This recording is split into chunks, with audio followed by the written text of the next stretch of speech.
Igreja, com a paz do Senhor. Podem sentar, meus irmãos.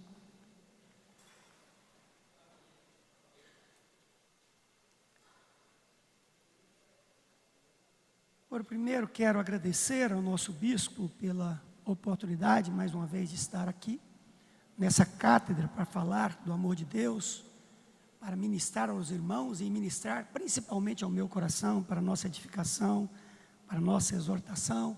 Agradecer também ao pastor Samuel pelo carinho, pela confiança, a mim estendida, ao nosso superintendente, pastor Itamar, também pela sua alegria, pela sua constância e também pela sua confiança em mim, para estarmos aqui falando do amor de Deus. Irmãos, essa revista é uma revista muito especial, porque ela nos dá a oportunidade de tratarmos da igreja em suas duas características, e todos aqueles que me antecederam nos domingos, foram felizes em trazer, inclusive, essa diferenciação de igreja como organismo e de igreja como organização. Nós sabemos que a igreja como organismo é o seu aspecto espiritual, é formada por pedras vivas, como está lá em Pedro, na epístola de Pedro. Sabemos, Paulo também afirma que a igreja de Deus, e essa igreja de Deus é formada por aqueles que foram comprados pelo sangue do Cordeiro. Então todos nós somos pedras vivas dessa igreja como organismo, porque fomos salvos, fomos redimidos e perdoados pelo sangue daquele que é o Cordeiro puro e que é o Cordeiro vivo. Mas também aprendemos a respeito da igreja como organização. O nosso bispo, há 2 domingos atrás, explicou muito bem aqui e resumiu numa frase: a igreja como organização é uma igreja organizada. E muitos de nós, muitas vezes, em determinados momentos, fazemos críticas quanto a esse aspecto da igreja como organização, e por não entender a sua função como meio, como instrumento, para que a igreja como organismo possa atender a sua finalidade. Porque a igreja como organismo, a finalidade é o que? A adoração, é o louvor, é o ensino e é o evangelismo. E a igreja como instituição, a igreja como organismo, como o nosso bispo diz, organismo, organização organizada, é que vai ser esse instrumento para proporcionar esse louvor, para proporcionar meios para que a evangelização possa ser executada com eficiência, não apenas verbalmente, mas através da nossa praticidade como igreja individual e como igreja do seu aspecto coletivo. Então essa revista, ela é fundamental para o nosso crescimento dentro da igreja e para a nossa responsabilidade, inclusive, como unidade. E como hoje vamos falar o que seria uma igreja ideal ou modelo para o mundo, e se ao final nós entendermos que a nossa igreja não é modelo, e eu entendo que a nossa igreja de Campinas é modelo sim, se entendermos que não, é porque nós temos que olhar para nós mesmos e verificarmos o que de nós é necessário fazer para que essa unidade seja completa. Porque se é um ajuntamento de pessoas para fins de adoração, louvor, evangelismo e ensino, creio que aqui na nossa igreja de Campinas, nós temos todas essas oportunidades para o ensino, para o evangelismo, para a adoração e para o louvor. Então cabe a cada um de nós, com humildade, verificar onde podemos melhorar, pelo poder do Espírito Santo, se entendermos que somos frágeis, que a nossa esperança, que a nossa fé, que a nossa confiança está fragilizada, nós temos que aproximar essa confiança do poder de Deus, como ocorreu aqui na igreja de Filadélfia. Porque na carta que é apresentada a esta igreja, uma das deficiências, possíveis deficiências dessa igreja, que não era deficiência, é que o nosso Senhor Jesus Cristo diz: eu sei que vocês são fracos, apesar de fracos. Mas essa fraqueza aqui não era fraqueza espiritual. Veremos aqui, segundo os estudiosos, segundo os historiadores, que essa fraqueza aqui não era espiritual. Então cabe a cada um de nós verificar onde que eu, como pedra viva do Senhor Jesus, preciso melhorar. E muitas vezes temos que ler também as demais cartas que Cristo apresentou para a igreja dentro daquele contexto. O livro de Apocalipse, onde estão essas cartas, muitos de nós achamos que o livro de Apocalipse é um livro muito difícil. E aqui, creio que como eu, alguns dos irmãos, sempre quando vai ler a Bíblia, quando chega naquele último livro da Bíblia, muitas vezes, não, eu acho que eu vou ler de novo lá, uma carta de João, porque quero aprender sobre o amor. Aí nós pulamos um pouco, porque achamos que são muitos assuntos sobre questões dos últimos dias, isso pode ensejar interpretações diversas, mas tem uma irmã nossa lá nos Estados Unidos, uma teóloga, missionária do Senhor Jesus, que ela diz o seguinte, a irmã Carol Hertz, ela fala o seguinte, que a carta, o Apocalipse, antes de ser uma carta que trata das últimas coisas, acima de tudo, é uma carta que trata daquele que é o primeiro e o último. Então aqui é uma carta pastoral, é uma carta para a igreja, porque trata de Jesus Cristo e o seu relacionamento com a igreja como organismo. Então nesta carta não podemos ter medo de ler o Apocalipse, se estivermos com o coração aberto para entender o que o Espírito vai dizer às igrejas. E essa carta às igrejas, os irmãos devem imaginar, mas naquela região da Ásia só tinha 7 igrejas. Não, segundo os historiadores eram mais de 50 igrejas naquela região. Mas Jesus Cristo quis, por intermédio de João, agindo como profeta, falar com 7 igrejas específicas. É uma carta pastoral, e nós sabemos, e sempre estamos recitando, que o Senhor é o nosso pastor, e nada nos faltará. E muitas vezes interpretamos essa palavra como aquilo que necessitamos no dia a dia, com relação ao nosso trabalho, alimento. Mas aqui, esse nosso pastor está dizendo o seguinte para a igreja: nada vai vos faltar, inclusive elogios, incentivos, recomendações e também admoestações. E essas cartas dirigidas a essas igrejas têm tudo isso. Há elogios, mas também para algumas igrejas, o Senhor Jesus diz, mas, todavia, contudo, nós temos que procurar nos inserir nesse elogio do Senhor Jesus Cristo, mas também inserir nesse advérbio, contudo, mas, todavia, para que nós possamos melhorar a cada dia. Eu estudava para ministrar aos irmãos, e a cada momento eu refletia sobre a minha vida, porque a igreja é formada por membros, formada por pedras vivas, e eu procurava inserir, qual dessa carta que fala mais comigo?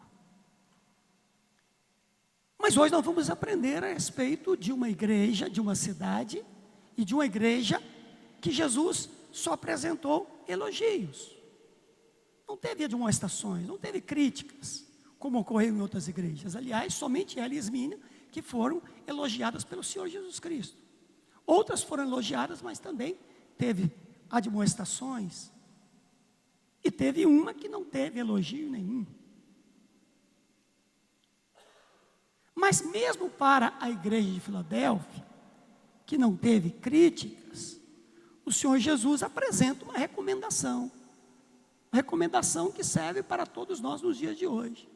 E aqui eu não quero discutir com os irmãos a respeito daquelas perspectivas de interpretação do livro de Apocalipse, até porque não sou teólogo, nós temos bons teólogos aqui na igreja, mas independentemente daquela perspectiva historicista, ou preterista, ou idealista, o que eu concluo é que essa carta foi apresentada a uma igreja daquela época, mas que é ensinamento para nós, inclusive nos dias de hoje, em todo tempo e em todo lugar, porque a igreja do Senhor Jesus, ela se espalhou, iniciou na Judéia, na Samaria, e se espalhou por todo o mundo. Então, esse elogio da igreja de Filadélfia, aquelas admoestações para as demais igrejas, serve para nós como igreja individual e serve para a igreja como coletividade de adoração, de união, de relacionamento com Deus e de evangelismo até nos dias de hoje. Imagino como que essa carta foi lida para a igreja de Filadélfia. E o culto de hoje, e essa é a nossa escola de hoje, tudo que já foi apresentado até aqui, creio eu que é um exemplo vivo daquela igreja. Porque os hinos que foram louvados aqui não teciam um Deus santo e verdadeiro, como a carta, como Jesus Cristo se apresenta àquela igreja específica. A mensagem, o testemunho do nosso irmão no dia de hoje, também retrata o que está nessa carta apresentada por Jesus Cristo àquela amada igreja de Filadélfia. Porque ele nos trouxe aqui um exemplo de perseverança, mesmo diante de uma fé que muitas vezes se apequena. Mas sabemos que a nossa fé, quando se apequena, ela toca no coração de Deus, ela toca no poder de Deus, porque aqui é retratado como o Senhor Jesus diz: olha, tens pouca força, mas eu vou abrir uma porta para a igreja. E quem abre porta é porque tem a chave. E aqui o nosso Senhor Jesus Cristo está se identificando como aquele que tem a chave de Davi. Então, quando nós sentirmos fracos, frágeis, deficitários, limitados, muitas vezes nós nos sentimos o quê? Inúteis. Achamos que não temos utilidade nenhuma. Achamos que não temos utilidade nenhuma para adorar, para louvar ou para evangelizar. Mas essa nossa fragilidade, ela vai se aproximar do coração de Deus, ela vai tocar no coração de Deus, e o poder do céu, daquele Senhor Jesus Cristo, que é santo e verdadeiro, é que vai nos dar a vitória. Porque a nossa força, e é dito hoje por muitos, nossa força vem da onde? Vem do alto, e não do poder de Roma, e não do poder cultural, linguístico da Grécia, onde aquela igreja estava situada naquele momento, naquele contexto histórico. E já adentrando inclusive aqui para o propósito da revista, os objetivos da revista é isso mesmo, é apresentar os aspectos históricos, culturais e políticos, tanto da cidade como da igreja, mostrar o Cristo daquela igreja e as qualidades daquela igreja. Uma coisa eu posso dizer para os irmãos: aquela igreja tinha vida, porque havia uma fortaleza espiritual naquela igreja. E a cidade? Qual que era o contexto daquela cidade? Os irmãos leram aí na revista. Essa cidade hoje não existe, é a cidade de Alagir, lá na Turquia. Essa cidade era conhecida como cidade dos terremotos. Por quê? Porque a cidade foi destruída, inclusive teve uma destruição quase total no ano 17 depois de Cristo. Ela foi reconstruída várias vezes. Ela foi construída, e o nome Filadélfia, que nós chamamos de amor fraternal, é uma homenagem a um relacionamento amoroso de dois irmãos, do rei que criou a cidade pelo seu irmão. Jesus conhece a cidade, Jesus conhece o estado de Goiás, Jesus conhece o Brasil, conhece todos os países do mundo, Jesus conhece a igreja, Jesus conhece a nossa igreja, Jesus conhece a cada um de nós. E Jesus encaminha essa carta para aquela igreja, e num palavreado, utilizando umas frases, uma comunicação que aquela igreja iria entender. Quando Jesus, ao final, lá na carta, fala que eles serão colunas no templo do Senhor, na Nova Jerusalém, é porque estava transmitindo a eles o que? Segurança. Porque aqueles povos sabiam o que era insegurança. Porque a cidade onde viviam, havia muito terremoto que destruía as suas casas.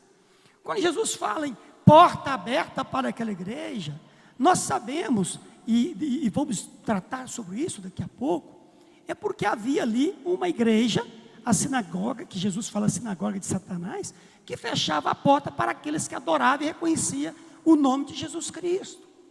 Então Jesus fala conosco diariamente, de acordo com as nossas circunstâncias, de acordo com a nossa vivência, de acordo com a tribulação que estamos a presenciar, de acordo até mesmo com as bênçãos que Deus nos oferece. E os irmãos podem imaginar, mas como que aquele povo ia entender sobre portas abertas, sobre coluna, se Jesus Cristo está dizendo que aquela igreja não tinha força? mas era fiel, tinha força espiritual. Era uma igreja que sofria, quer por desastres naturais, sofria por perseguição da própria igreja, da sinagoga de Satanás, perseguição do Estado constituído ali, porque havia um édito que obrigava o culto ao imperador. E por que o Senhor Jesus Cristo se identifica aquela igreja como santo?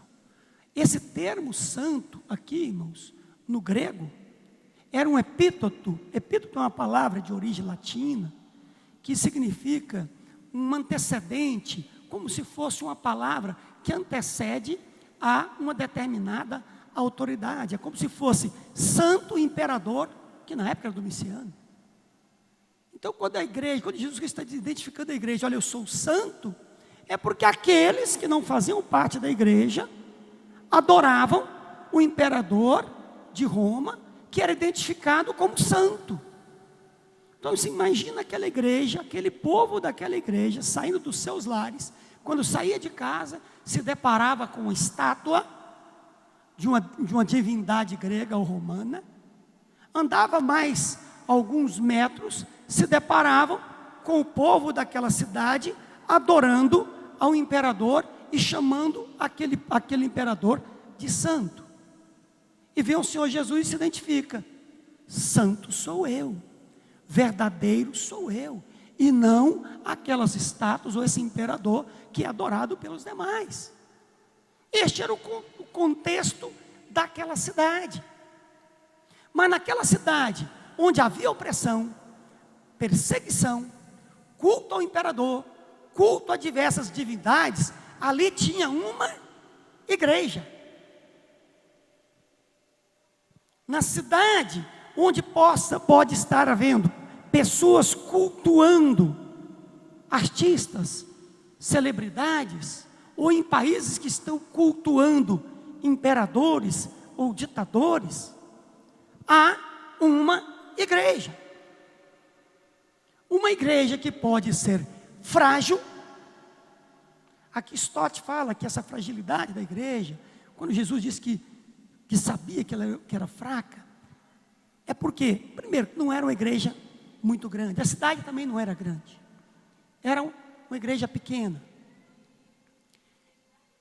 sua grande maioria, pessoas pobres, muitos escravos naquela igreja, e pessoas sem expressão social ou política naquela cidade, mas era fiel ao Senhor Jesus Cristo. E como eram frágeis, o Senhor Jesus afirma àqueles irmãos: eu vou abrir uma porta. Quando falamos de porta hoje, vamos abrir uma porta, nós entendemos como oportunidade, e aqui sim é oportunidade. Mas em muitas igrejas, quando falam em abrir porta, a mensagem que é transmitida é única, de prosperidade material, financeira. E nosso Jesus abre portas sim para cada um de nós, para que nós possamos ter um trabalho justo, um trabalho lícito, remunerado, para sustentar a nossa família e também contribuir com um dos fundamentos da igreja, que é a evangelização. Mas aqui, essa porta aberta, foi uma porta aberta para aqueles irmãos, para salvação, para o evangelismo e para o crescimento espiritual. E eu pergunto: quantas portas foram abertas a nós, a igreja de Campinas, para que possamos ter um crescimento espiritual?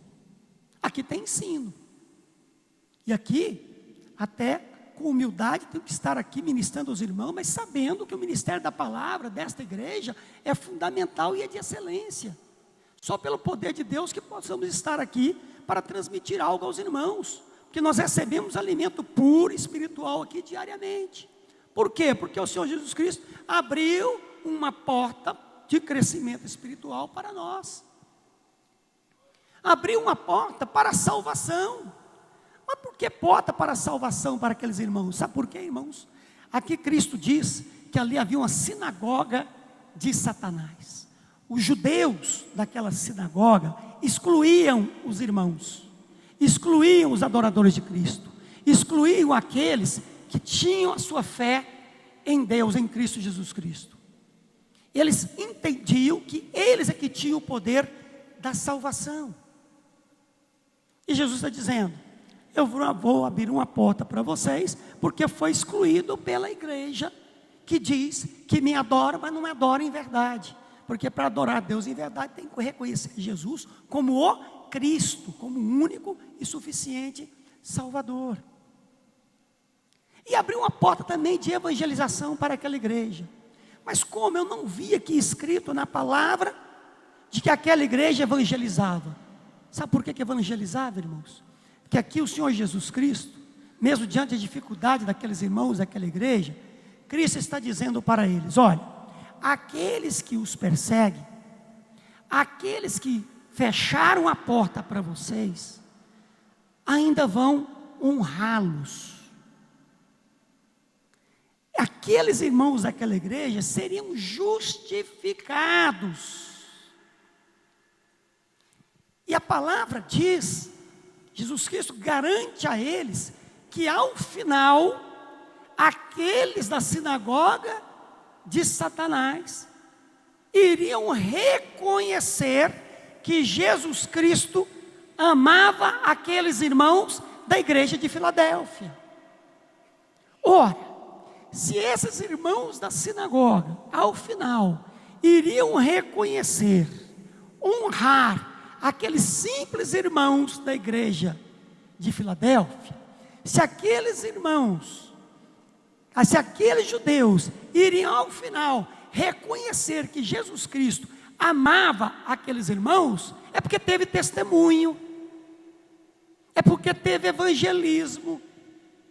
E o evangelismo daqueles irmãos, creio eu que não iniciou de forma verbal. Isso aqui é uma revelação que me é dada neste momento por Deus. Por quê? Irmãos, vamos imaginar, a maioria eram escravos, pessoas simples, que não tinham expressão política, social, econômica naquela cidade. Muitos deles trabalhavam onde? Nas residências daqueles membros da sinagoga de Satanás.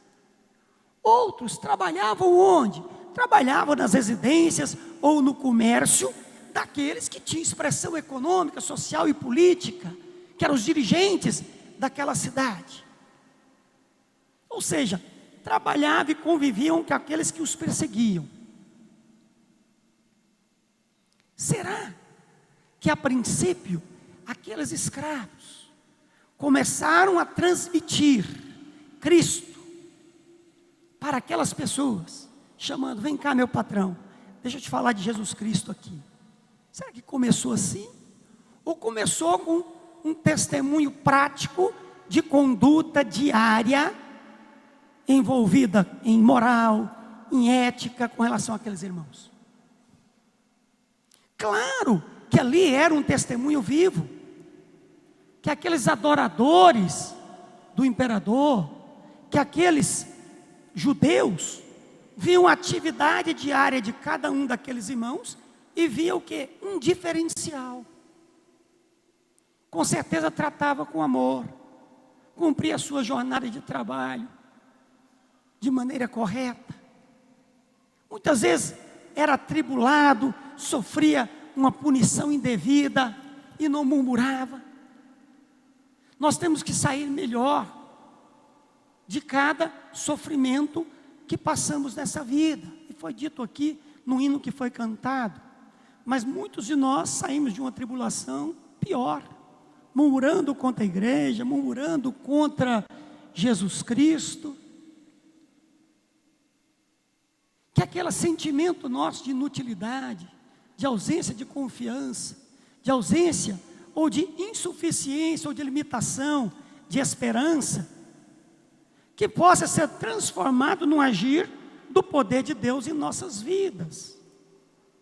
Então aquele testemunho, aquele evangelismo prático de conduta, com certeza abriu oportunidade, ou seja, transmitiu e abriu uma sede, oportunizou uma sede e uma fome daqueles judeus, ou daqueles maiorais daquela cidade, de entender por que esse cidadão simples, que está sofrendo, por não estar cumprindo a determinação de adoração ao imperador, que foi expulso da sinagoga, que foi excluído pela falsa adoração a Deus, por aqueles judeus, e por que mesmo assim, eles têm alegria, têm paz, têm gozo, há exercício prático de amor e de solidariedade. Foram evangelizados, e ao final, reconheceram que o Deus santo e verdadeiro era aquele que era adorado lá naquela igreja de Filadélfia.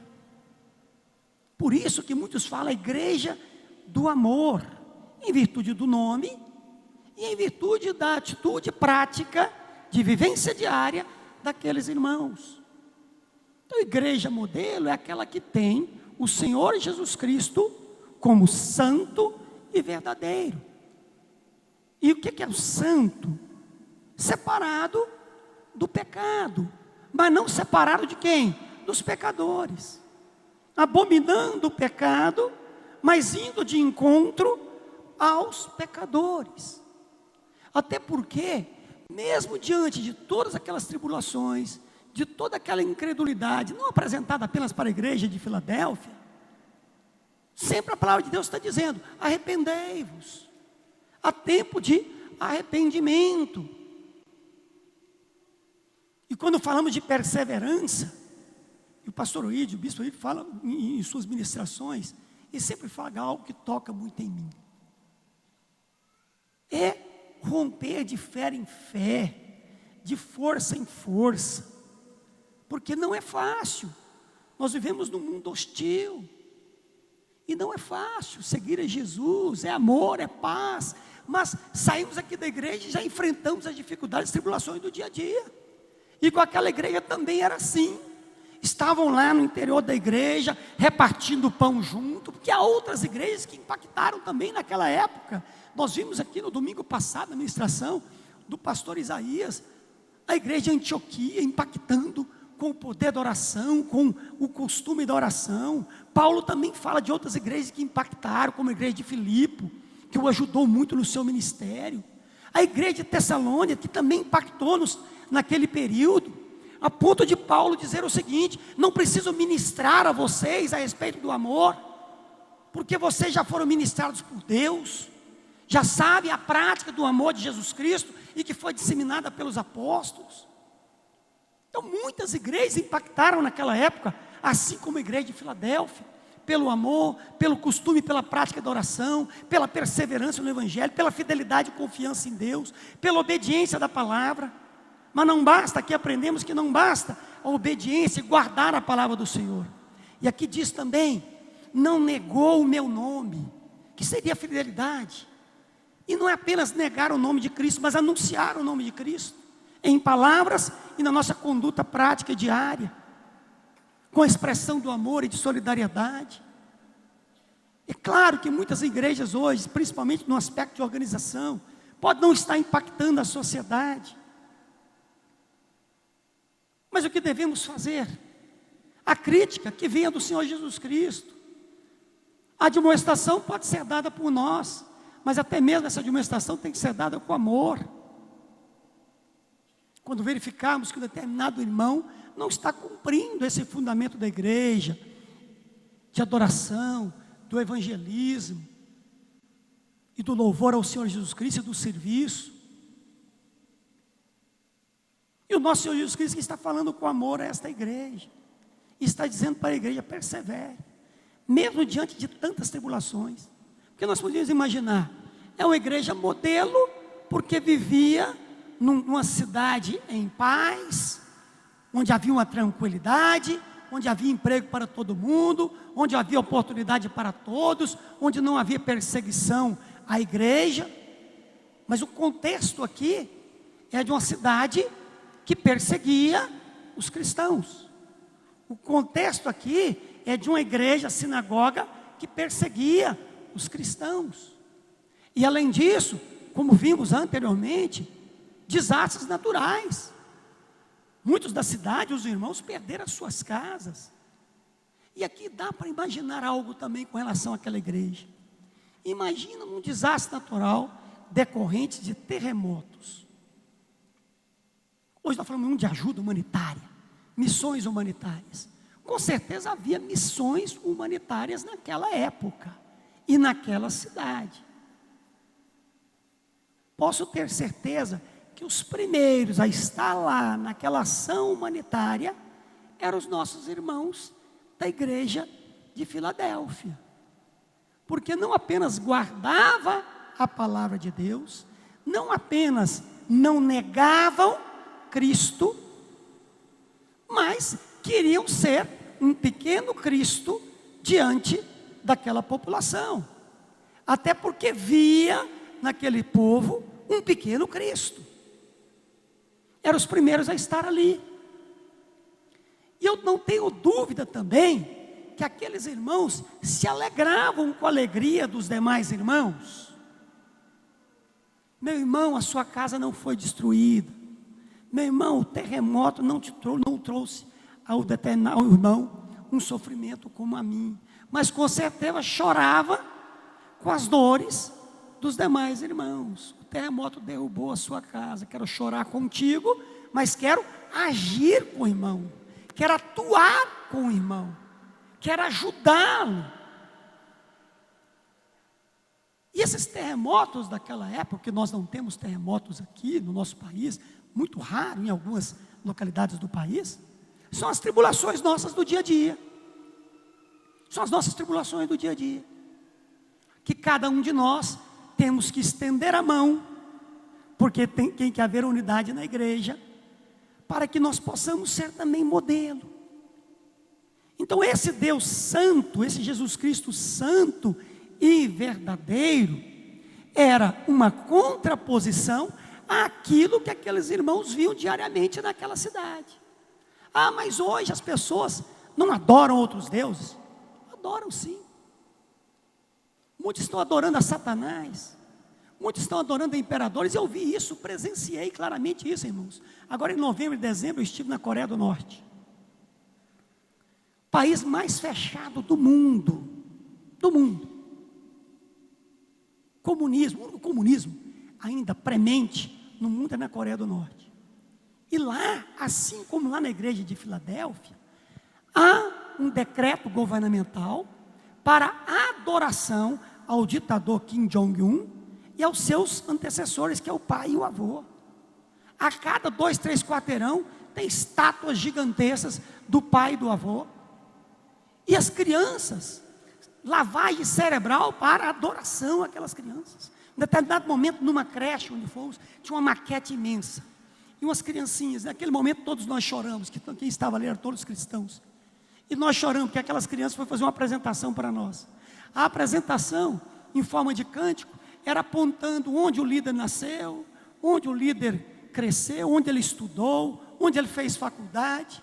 Um verdadeiro culto ao imperador, a um ditador. Mas assim como em Filadélfia, lá também tem uma igreja subterrânea, e que cabe a nós orar por ela. E aliás, está aqui um motivo de oração na revista: ore pelos muçulmanos radicais, clame para que encontrem verdadeiramente Jesus. E aqui eu clamo aos irmãos: ore também para aquela população da Coreia do Norte. Não sabe, a maioria da população não sabe o que está ocorrendo aqui, porque lá não tem internet. Diariamente nós só tínhamos direito de 20 minutos de internet em um determinado hotel estabelecido pelo governo e vigiado. Mas lá tem uma igreja subterrânea de irmãos sul-coreanos que estão lá evangelizando, todo dia perseverando em fé, correndo o risco de ser assassinado ou de cumprir pena de prisão perpétua naquele país. Para vocês terem uma ideia, quando chegamos no aeroporto, nós tínhamos que declarar quantas Bíblias nós estávamos entrando no país. E olha que nós éramos convidados do governo. Eu declarei uma Bíblia, teve um irmão que declarou 3 Bíblias. Na saída, tinha que mostrar a Bíblia. Porque se eu saísse de lá sem minha Bíblia, eu estaria lá hoje cumprindo uma prisão perpétua. Aquele que entrou com 3 Bíblias teve que sair com 3 Bíblias, senão teria ficado lá. Os irmãos acham que não há adoração também a deuses falsos? E que não há também falsidade? Vi também lá uma igreja fake. Fomos levados a uma igreja fake.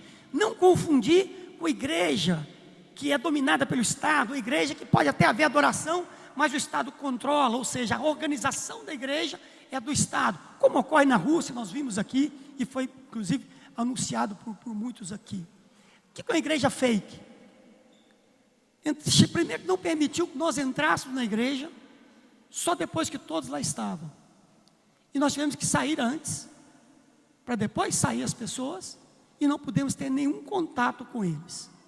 O que é uma igreja fake? Eles querem mostrar para a Coreia do Sul e para o mundo, que lá tem igreja. Ah, não, há um templo, um coral, irmãos, lindo, umas irmãs cantando de forma maravilhosa, mas todos pagos, ou seja, funcionários do Estado, para fingir que ali havia uma adoração e um culto, e filmando, porque tinha visitas, e sempre essa igreja abre quando vai ter visitantes de fora. Igreja fake. Naquele momento nós orávamos em espírito: Senhor, hoje eles estão adorando, sem saber quem é, através de uma doutrinação estatal. Senhor, que o poder do Espírito Santo possa mover o coração dessas pessoas, e lá na sua casa, aquele hino que cantava lindamente, possa abrir uma janela, abrir as portas do céu, para entender que há um Deus verdadeiro, e que há um mundo que adora um Deus santo e verdadeiro, e que o mundo está orando por eles. A Coreia do Sul, do lado, um país rico, mas que quando foi dividida as duas Coreias, era mais pobre do que a Coreia do Norte.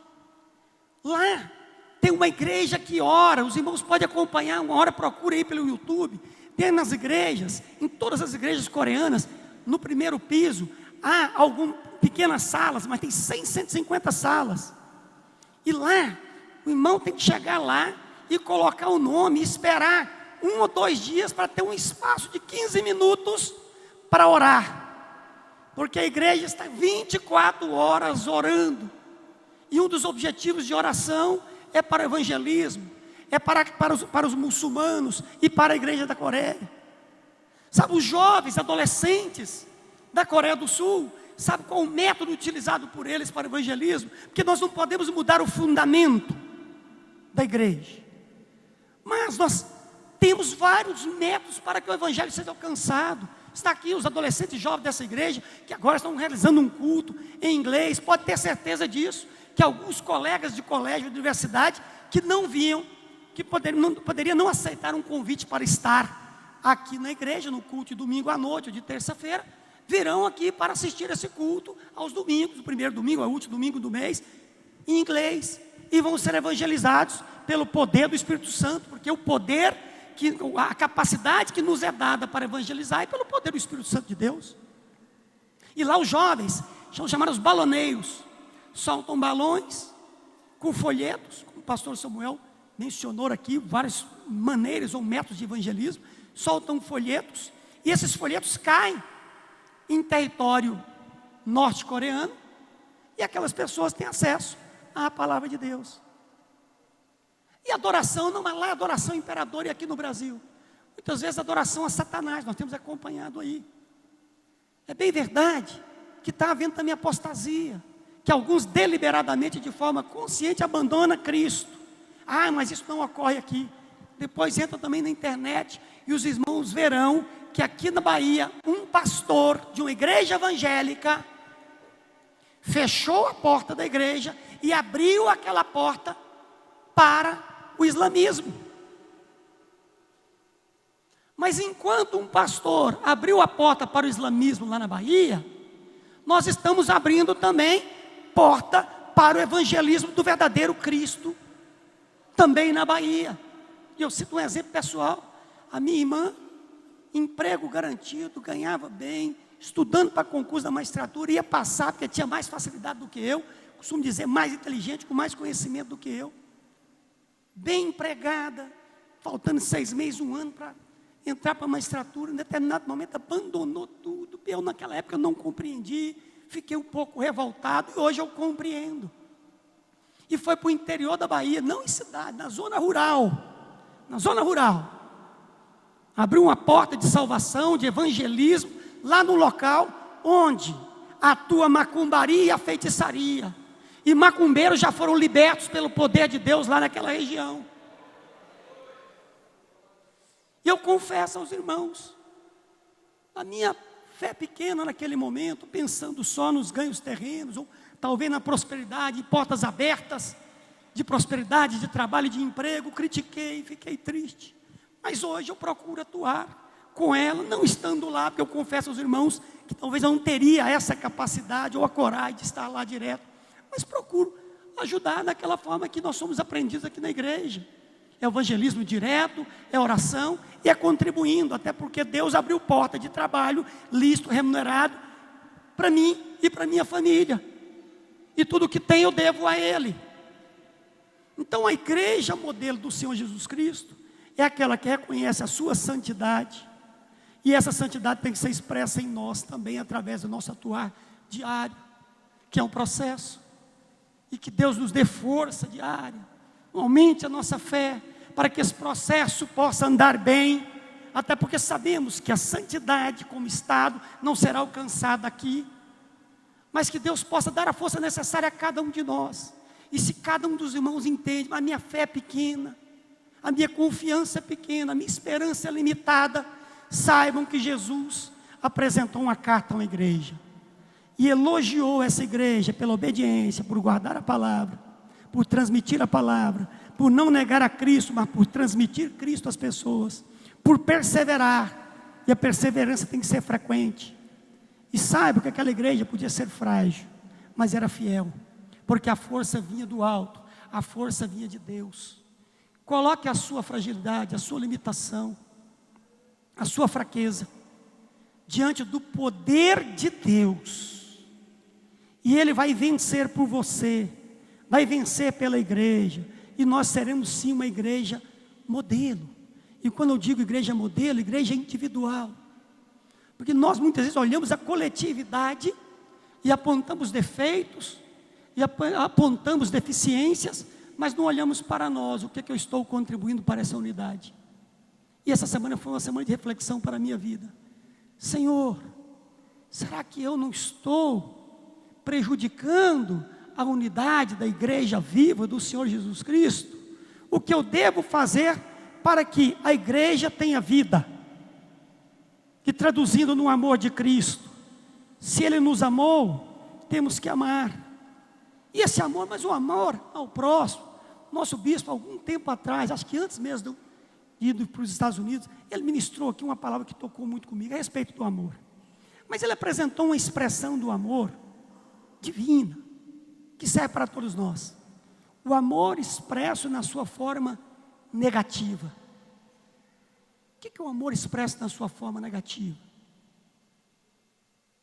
Não fazer mal às pessoas, não furtar, não adulterar, não se corromper, não ser corrompido, não agredir, não matar. E como que seremos diferentes ou até impactantes para o mundo, para a cidade de Goiânia, para o estado e para o Brasil?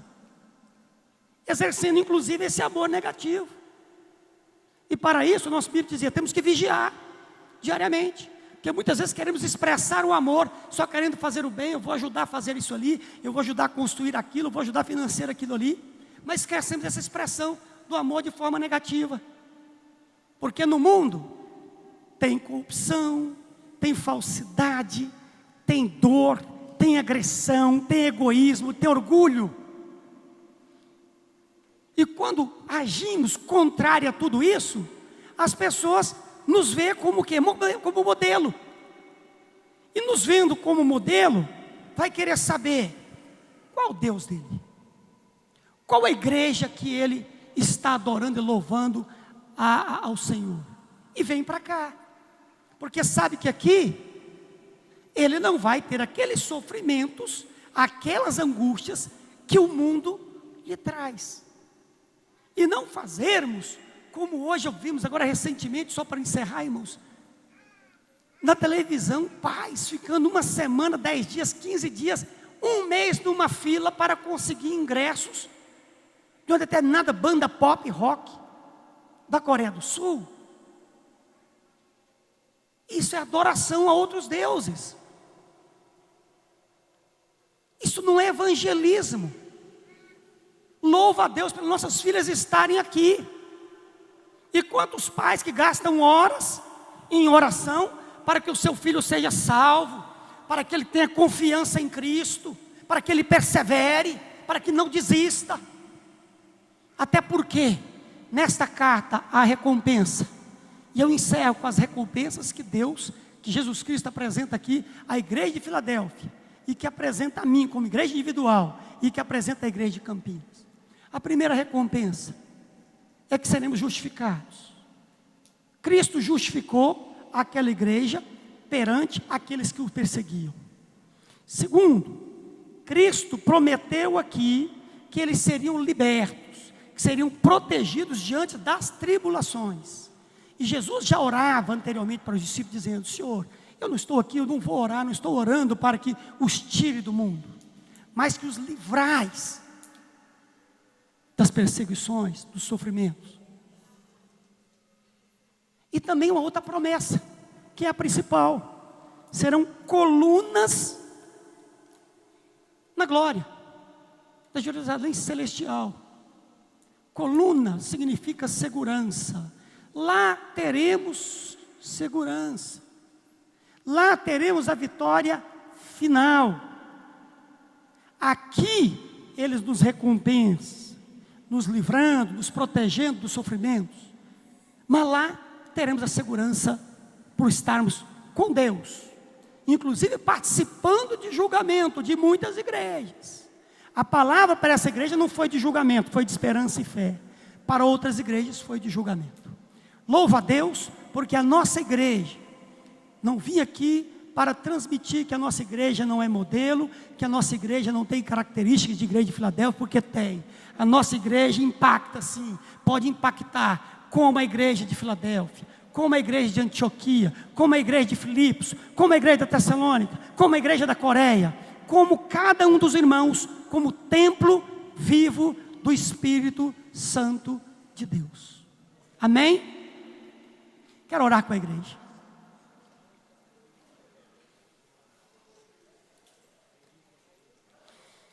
Pai bom, justo e fiel, aqui estamos, Pai, grato pela Tua palavra. O Verbo se fez carne, Jesus, e o Verbo é Cristo Jesus Cristo. Ó Pai querido, Cristo santo e verdadeiro.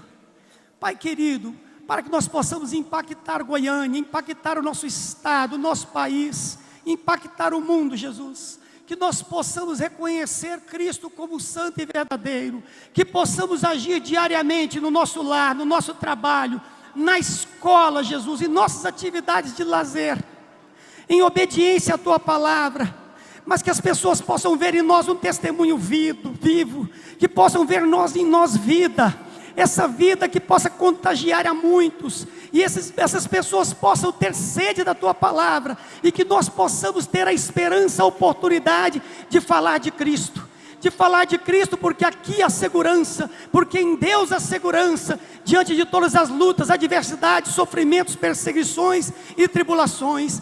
Pai querido, que a nossa igreja de Campinas possa impactar diariamente, constantemente, não se afastando do fundamento vivo e eficaz da igreja como organismo, como ajuntamento de pessoas que estão para adorar, para ter um relacionamento íntimo com Deus, para reconhecer o seu amor, para reconhecer que não são os homens que controlam e que governam o mundo, mas quem governa não é César, quem não governa não é governo, quem governa é Deus, quem governa é Jesus Cristo, e que nós possamos perseverar, Pai querido, não desistir, continuar firme nas tuas promessas, porque sabemos que há recompensa aqui e há recompensa no céu, e que nós possamos ouvir todos os dias o que o Espírito Santo diz a mim como templo do Espírito Santo, e o que o Espírito Santo diz à tua igreja.